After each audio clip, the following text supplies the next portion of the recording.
आप सबको जय मसीह की। सुबह के समय हम एक वचन अध्ययन करेंगे जो भजन संगीता के 41वें अध्याय के पहले वचन से है। क्या ही धन्य है वह जो कंगालों की सुधि रखता है, विपत्ति के दिन यहोवा उसको बचाएगा।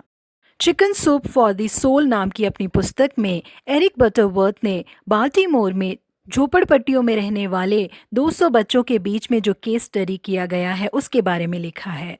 एक विश्वविद्यालय के सोशियोलॉजी डिपार्टमेंट के विद्यार्थियों ने ही इन 200 बच्चों के बीच में केस स्टडी किया था।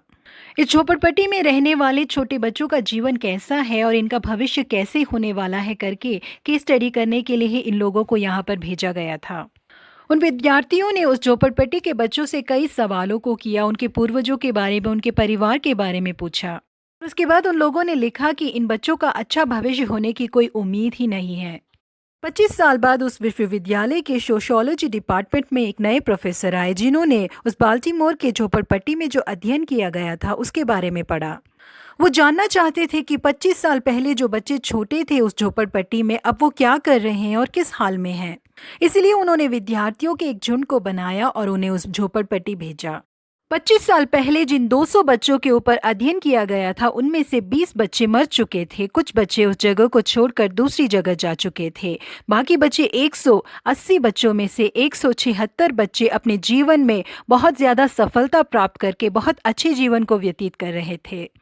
उनमें से कुछ वकील थे, कुछ डॉक्टर थे और कुछ बहुत बड़े उद्योगपति बन चुके थे।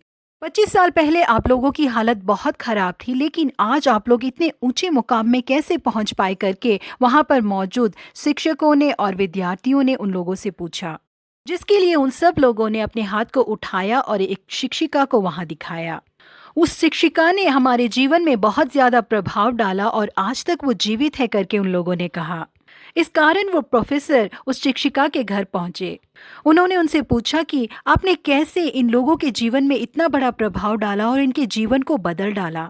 अगर हम 25 साल पहले के उनके इतिहास को देखते हैं तो आज उन्हें एक गुनाहगार के रूप में और गरीबी में ही अपना जीवन व्यतीत करते रहना होना चाहिए। लेकिन कैसे इतना बड़ा बदलाव हुआ और ये आपने कैसे किया करके मुझे बताइए करके उन्होंने कहा।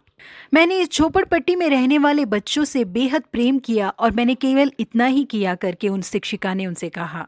यहाँ पे परमेश्वर के लोगों, कई लोगों के जीवन में अच्छे प्रभाव को डालने के लिए ही परमेश्वर ने आपको और मुझे चुना है। आज दुनिया में कई लोग ऐसे हैं जिनके पास भविष्य के लिए कोई उम्मीद नहीं है, बिल्कुल बेसहारा खड़े हैं। लोग इंतजार में है कि कोई इनकी चिंता करे या कोई इन्हें उत्साहित करे। उन लोगों से हम बेहद प्यार करें और उनसे बेहद प्रेम करने वाले यीशु मसीह के नजदीक उन्हें लाएं। जॉर्ज मुलर ने इंग्लैंड की ब्रिस्टल नाम की जगह में कई अनाथालयों को खोलकर कई अनाथों के हृदय में बहुत बड़े प्रभाव को डाला। उसी तरह से हमारे देश की मदर तेरेसा भी कई अनाथ लोगों के जीवन के लिए अपने आप को ही उन्होंने त्याग कर दिया। उनके द्वारा ऊंचाई के शिखर तक पहुंचने वाले कई लोग हैं। समाज के द्वारा नफरत करके ठुकराए गए कई लोगों को यीशु मसीह ने अपनाया, उनसे प्रेम किया और उन लोगों को चंगाई प्रदान की। इन कुष्ठ रोगियों को लोग देखना भी पसंद नहीं करते, उन कुष्ठ रोगियों को यीशु मसीह ने छूकर चंगाई प्रदान की, जिसका कारण था कि यीशु मसीह के अंदर उन लोगों के प्रति एक चाहत थी। जब वही चाहत और प्रेम हमारे अंदर होगी तभी हम उन लोगों के लिए आशीष का मूल बन सकते हैं। बाल्टीमोर में जैसे वो बुजुर्ग शिक्षिका थी, उसी तरह से हम भी परमेश्वरीय प्रेम के साथ हमारे समाज के लोगों के लिए भलाई करें। जब हम उन लोगों की मदद करेंगे तो परमेश्वर हमारे विपत्ति के दिन हमें बचाएंगे। प्रभु आप सबों को आशीषित करे। Have a blessed day.